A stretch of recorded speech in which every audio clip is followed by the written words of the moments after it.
오늘 우리에게 주시는 하나님의 말씀은 구약 성경 출애굽기 13장 8절로 10절 말씀입니다. 출애굽기 13장 8절로 10절 말씀입니다. 이 계시의 말씀을 봉독할 때에 다 함께 살아계신 하나님의 음성을 들으실 수 있기를 바랍니다.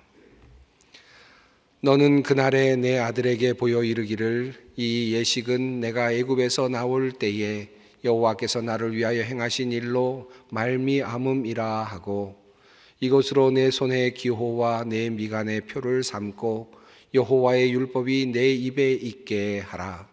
이는 여호와께서 강하신 손으로 너를 애굽에서 인도하여 내셨음이니 해마다 절기가 되면 이 규례를 지킬지니라. 아멘.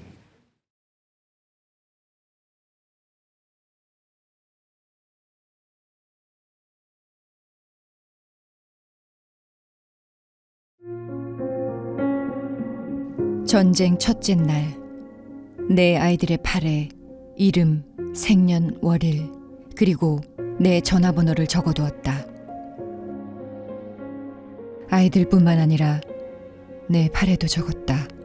혹시나 사망 후 식별을 위해서. 무서운 사실이지만 그 생각으로 미리 적어두었다.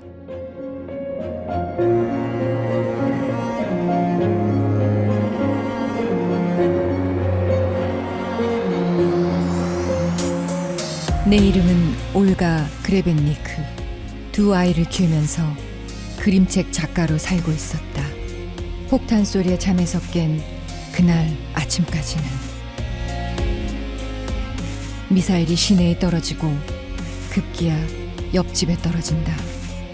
번화하고 아름다운 나의 도시를 그들은 지구상에서 지우고 있다. 나는 아이들을 챙겨서 아파트 지하실로 피신했다. 아이들은 두려움에 떨다가도 어느새 친구들을 사귀면서 논다.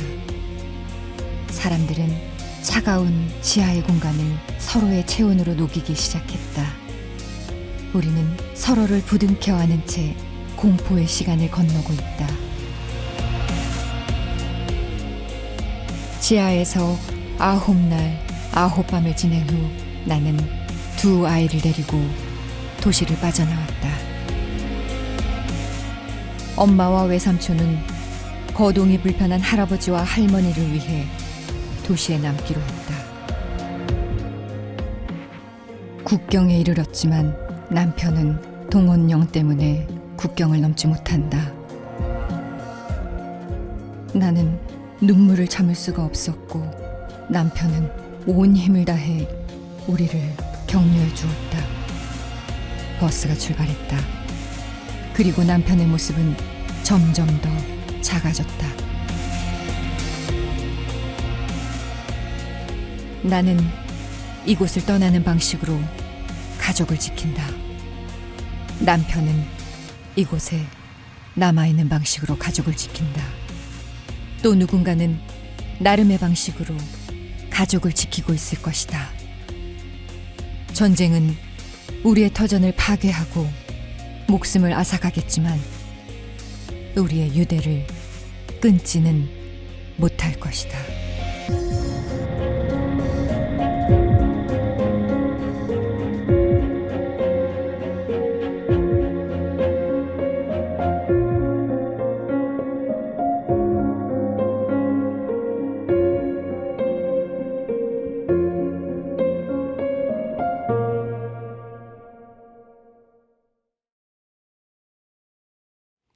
가족이 무엇일까요? 가족만큼 끈끈하고 뜨겁고 강력한 그런 연대가 과연 있을까요? 전쟁도 결코 끊을 수 없는, 결코 무너지지 않는 깊은 사랑의 연대가 가정이 아닐까 합니다. 전쟁이 일어나기 전까지 올가 그레벤니크의 가족도 어쩌면 그저 일상을 살아가면서 느슨한 것처럼 보이는 가정의 연대를 경험하며 그렇게 살았을지도 모릅니다. 하지만 위기가 닥쳤을 때 가족은 강력한 연대로 바뀌었습니다. 바뀌었습니다. 위기 속에서 가정은 진면목을 드러냈습니다. 아이의 팔뚝에 이름을 새기고 자신의 전화번호를 적을 때 엄마의 마음은 어떠했을까요? 동원령 때문에 국경을 넘을 수 없는 남편이 아내와 혹시 마지막이 될지도 모르는 그와 같은 호응을 할 때, 울고 있는 아이들을 하나씩 들어 올려서 그렇게 껴안아 주었을 때 그때 아빠의 마음은 어떠했겠습니까? 버스를 타고 전장으로 다시 향하는 아빠의 마음은 어떠했을까요? 그리고 그 아버지가 탄 버스가 점점 더 멀리 사라지고 있는 모습을 보고 있는 아이들, 그리고 사랑하는 남편을 그렇게 멀리 떠나보내고 있는 한 여인, 그 여인의 모습은 또한 어떠했겠습니까? 올가 그레벤니크, 이 사람은 30대 중반의 여성입니다. 전도 유망한 우크라이나의 일러스트 작가입니다. 그가 사파를 그린 동화책은 대부분 베스트셀러가 되었다고 합니다.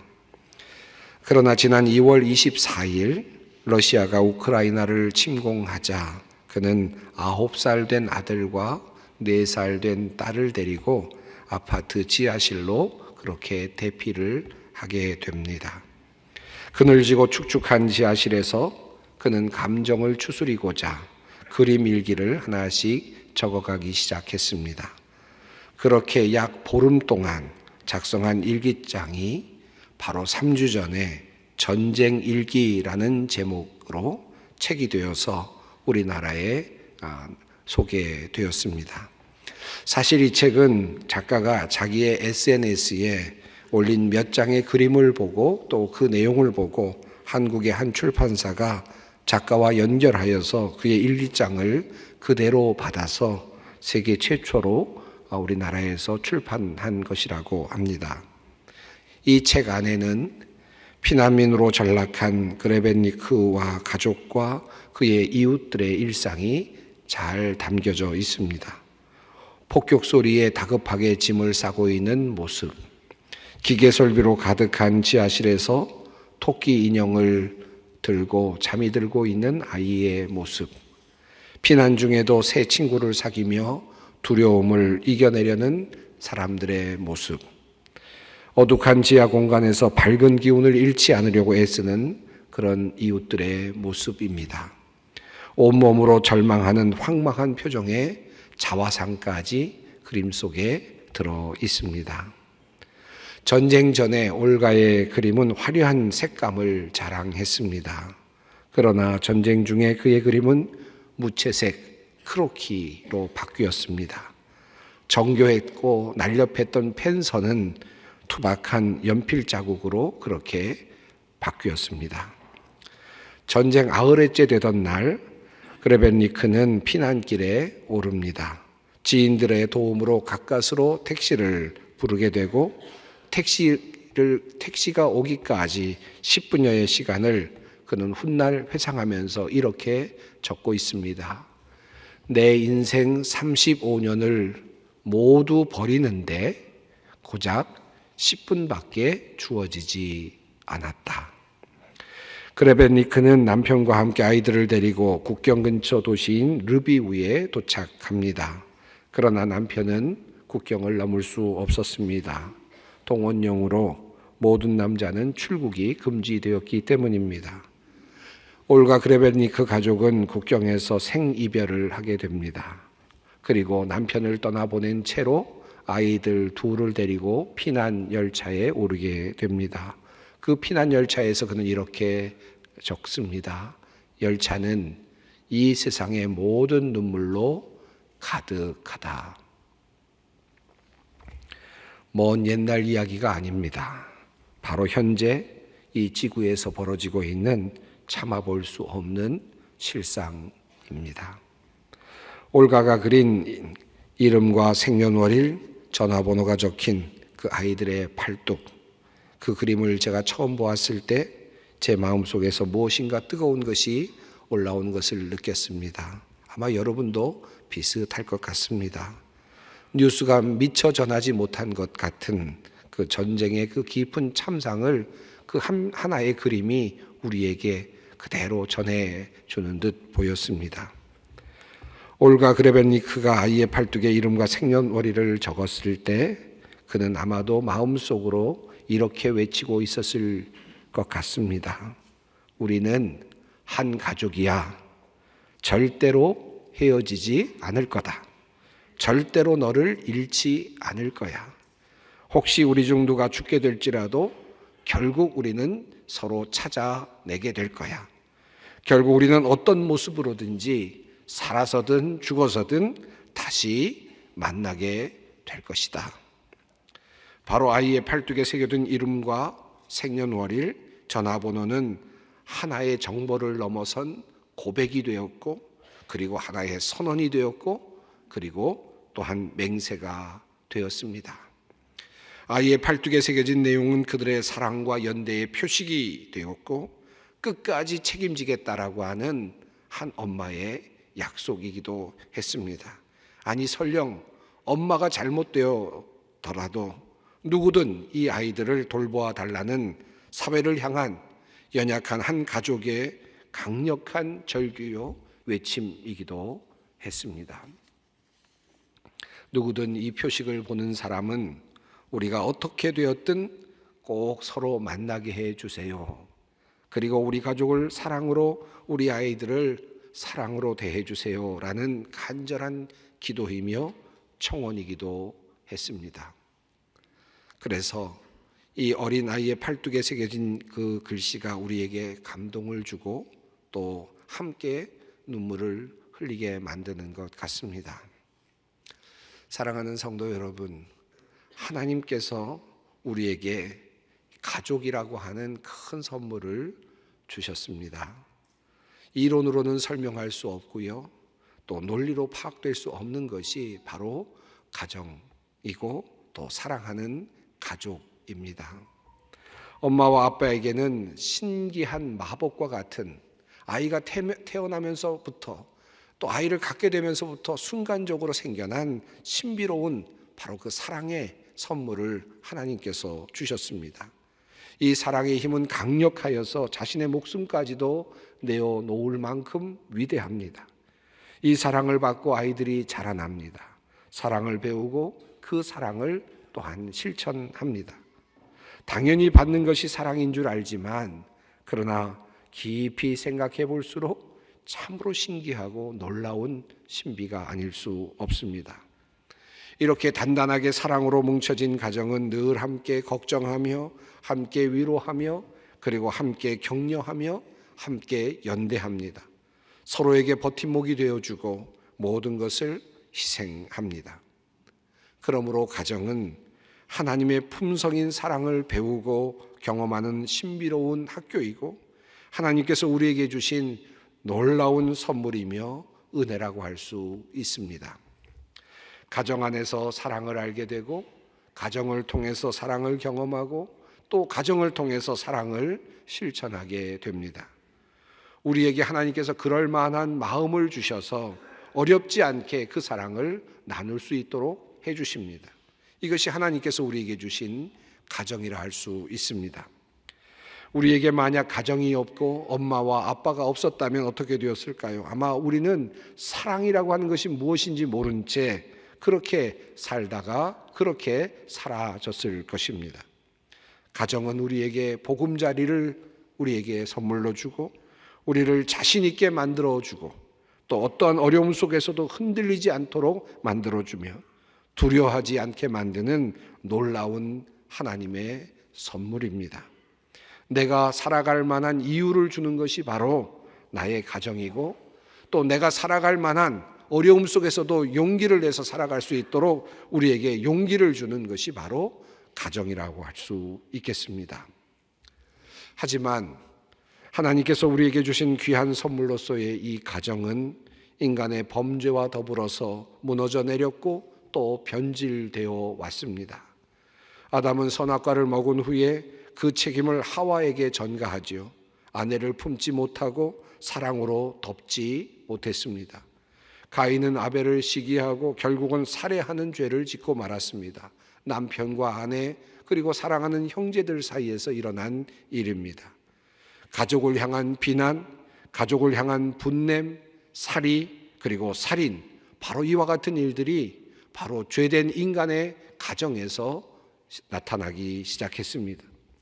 가정은 하나님께서 우리에게 주신 아름답고 귀한 선물이지만 죄악 가운데 있는 인간에게 가정은 큰 사랑을 나누고 경험하는 그런 자리가 아니라 경쟁하고 분노하고 살인으로 가득 찬 그런 자리로 변하게 되는 것을 성경은 우리들에게 알려주고 있습니다. 욕망으로 가득 찬 사람들에게 가정은 족쇄처럼 여겨질지도 모릅니다. 성적 탐닉에 빠진 이들에게 가정은 무덤처럼 보일지도 모릅니다.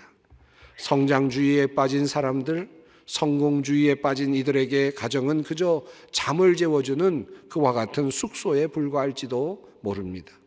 돈이 많으면 돈 때문에 싸우게 되고 가진 것이 많으면 많은 대로 도리어 가정은 해체됩니다. 참으로 신비로운 일이 아닐 수 없습니다. 그러므로 가정의 회복은 우리가 진정 본래의 자리로 돌아갈 때에만 가능합니다. 이러한 본질의 회복을 우리는 전쟁과 같은 위기 가운데서 또는 가난이나 또는 질병과 같은 특별한 위기 가운데서 잠시 경험하곤 합니다. 죽음 앞에 서게 되면, 그리고 위기 앞에 서게 되면 그때에서야 우리는 우리에게 가장 중요한 것이 무엇인지를 알게 됩니다. 하던 일도 중요하지 않다는 것을 깨닫게 되고 내가 쌓아왔던 그 모든 것들도 휴지 조각에 불과하다는 사실을 알게 됩니다. 그리고 딱 한 가지, 내가 가족들에게 사랑받고 있다는 그것이 힘이 되고 위로가 되는 것을 알게 됩니다.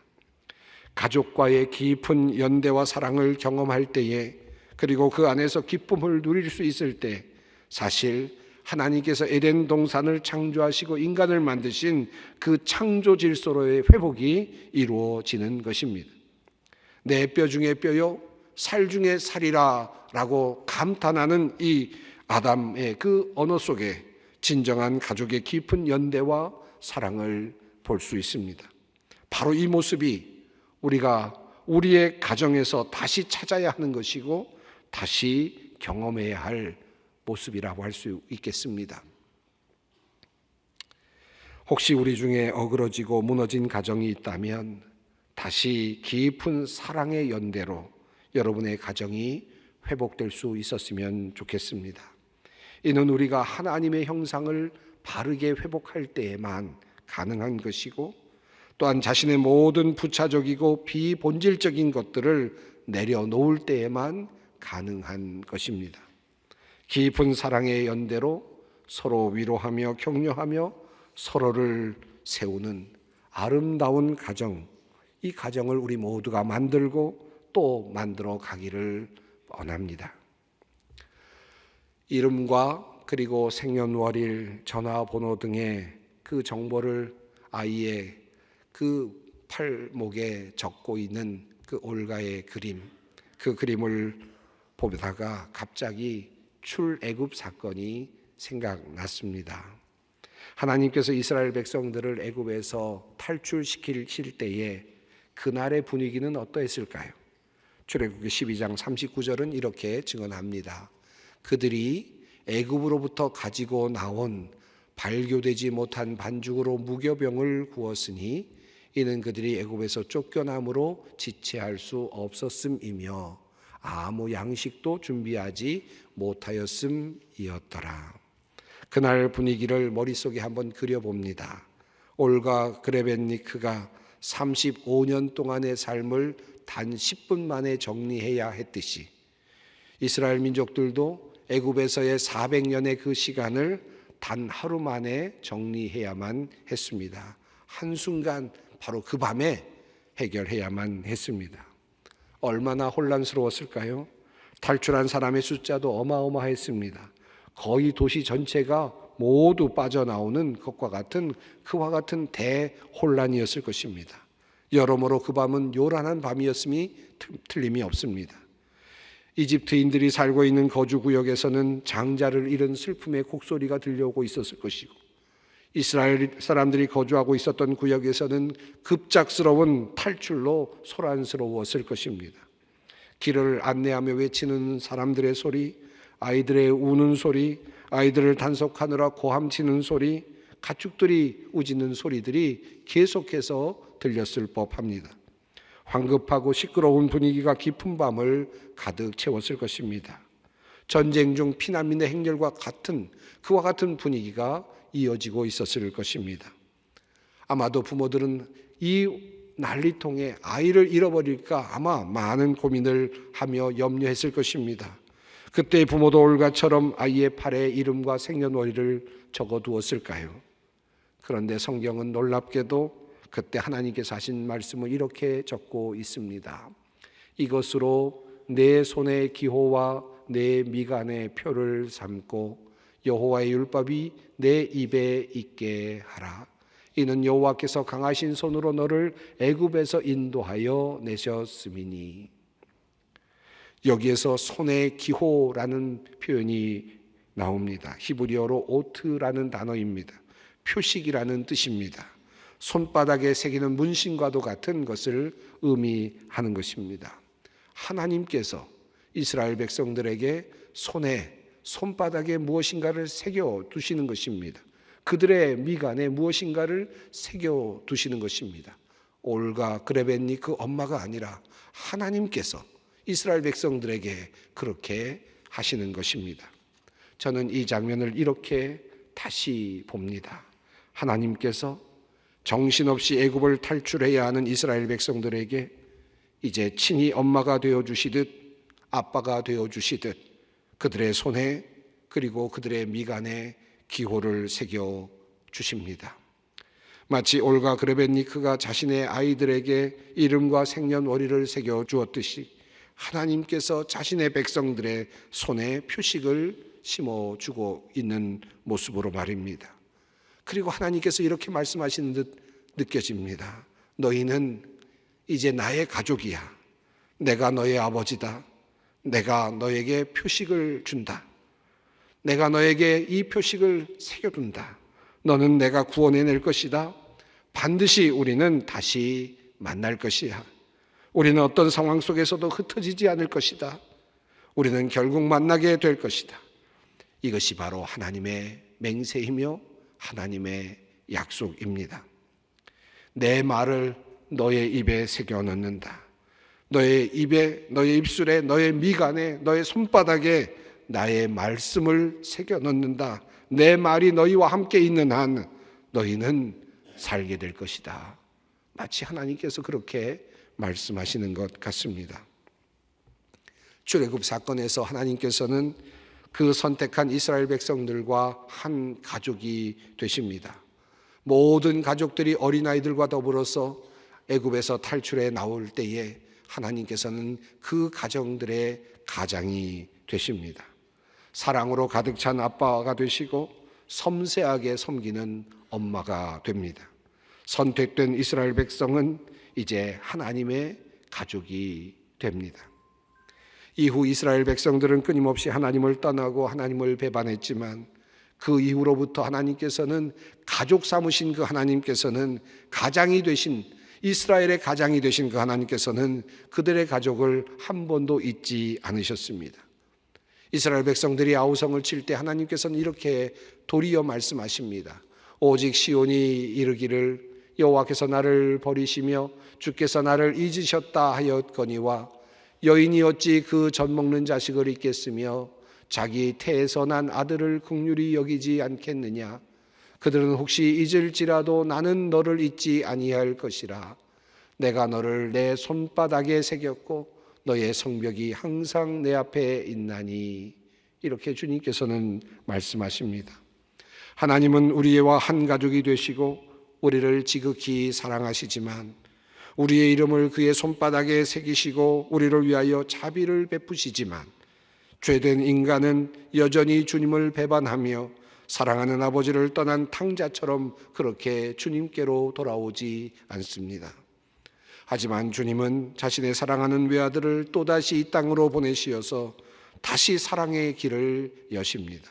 십자가에 새겨진 선명한 못자국, 그리고 예수 그리스도의 그 손바닥 위에 새겨진 그 선명한 못자국은 우리에 대한 주님의 사랑, 자신의 사랑을 확증하는 표였습니다.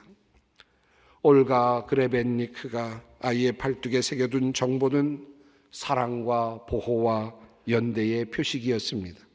이 아이의 뒤에 엄마가 있다라고 하는 표식이고, 설령 엄마가 잘못되더라도 누구든 이 아이를 돌봐달라는 연대의 청원이었습니다.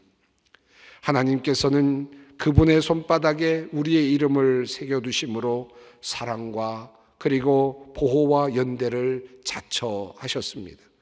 사람들은 하나님께서 나를 버리셨다고 아우성이지만 하나님은 나는 너를 잊지 않았다라고 말씀하십니다. 심지어 아드님의 손에 못자국을 새기심으로써 그 사랑과 보호와 연대를 더욱더 굳건하게 맺으셨습니다. 이 사랑과 보호와 연대의 표시가 우리를 하나님의 사랑 안에 머물도록 만듭니다. 이 사랑과 보호와 연대의 표시가 우리를 하나님과 함께 살도록 만드는 것입니다. 오늘은 어버이 주일입니다. 온 가족이 함께 모여 예배를 드립니다. 진실과 사랑으로 가득한 가정에서 우리는 새로운 힘을 얻고 세상을 살아갈 용기를 얻습니다. 어떤 위기 속에서도 든든히 설 수 있고 견딜 수 있습니다. 이에 더하여 믿음의 가정은 더욱 강력합니다. 왜냐하면 하나님께서 우리의 가족이 되어주시고 하나님께서 우리의 가장이 되어주시고 영원한 우리의 아버지가 되어주시기 때문입니다. 육신의 아버지는 언젠가는 세상을 떠나고 육신의 어머니도 결국은 나약해지고 쇠퇴해지고 그리고 결국은 하나님의 품에 안기게 되지만, 그러나 전능하신 하나님께서 우리의 아버지가 되어 주시는 것입니다.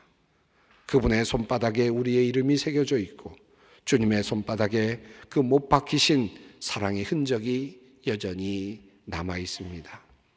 우리는 주님의 가족입니다. 오늘 어버이 주일이며 온 가족이 함께 모이는 이 귀한 날에 우리의 가정이 사랑으로 더욱 깊어지고 우리의 아버지가 되시는 하나님의 사랑과 손길을 더욱더 깊이 느낄 수 있었으면 좋겠습니다. 오늘 저녁은 교회당 예배당에서는 예배가 없습니다. 각 가정에서 여러분께 나눠드린 그 예배 순서지를 보시면서 온 가족 예배로 함께 드리게 될 것입니다. 예배를 드리시기 전에 가족들의 손목이나 손바닥에 이름을 새기고 그리고 말씀을 새기고 그리고 그렇게 예배를 시작하면 어떨까 하는 생각도 해봅니다. 올가 그레벤니크를 생각하면서 먼 옛날 출애굽하던 이스라엘 백성들을 생각하면서 말입니다. 가정은 하나님께서 우리에게 주신 선물이요 축복입니다. 가정을 회복할 때에 우리에게 참된 행복이 있습니다. 주님을 모신 가정은 주님께서 가장이 되십니다. 주님과 함께하는 가정이 가정에 참된 기쁨이 있습니다. 기도하겠습니다. 사랑의 하나님, 우리에게 가정이라는 귀한 선물 주셔서 감사합니다. 아버지와 어머니를 통해 사랑을 배우고 경험하게 하시고 그 사랑을 다시 자녀들에게 내려보내는 아름다운 사랑의 순환을 경험케 하시니 감사합니다. 무엇보다 우리 주님께서 우리의 가족이 되어주시고 우리의 영원한 아버지가 되어주시니 또한 감사합니다. 이 믿음으로 이 세상에서 힘차게 살게 하시고 지침이 없게 하옵소서. 따뜻한 사랑으로 가득 찬 가정 이루며 살아가는 소망의 성도들 되게 하옵소서. 예수님의 이름으로 기도드립니다.